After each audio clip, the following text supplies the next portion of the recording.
work is really getting to me lately. I'm starting to wonder if making the move to a new team was the right choice. If only there was something that could help make this easier. Don't be so hard on yourself. You've only been doing this a couple of weeks. Have you thought about asking your new manager to coach you through the transition? A coaching conversation is driven by open-ended questions that come from a place of curiosity and inquiry, giving space for people to uncover what is really holding them back from witnessing their growth. Jim's idea about coaching was great. I'm on my way to meet with Regina, my new team lead, to get some perspective on my new role. Hey, Colin. Thanks for coming by. So, what's on your mind? I'm having a tough time with this first project. Going from working behind the scenes to a more customer-facing role is definitely new for me. I feel like I'm not connecting with any of the customers I've met so far. Maybe sales just isn't for me. I hear you. It's definitely not easy to be the face of the company, especially when sales are involved. I already feel good about this conversation with Regina. She's really listening to what I have to say, and I feel like she understands where I'm coming from. So, Colin, what do you think the real challenge here is for you? I think the hardest part for me is feeling like I have to pressure someone into a sale. I definitely see how that can make you feel stressed. So how can I help? I like how Regina is helping me unpack the situation by asking me open-ended questions. She's not giving me a solution or telling me what to do. She's really helping me to think about the problem in a different way so I can come up with a solution on my own.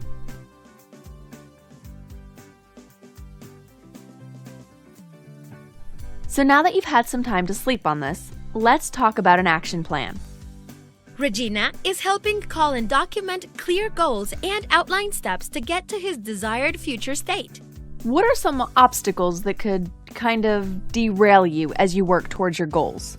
Regina will help Colin build checkpoints into his action plan to help keep him on track and stay committed. Who else could you go to for feedback or advice that can hold you accountable for your goals?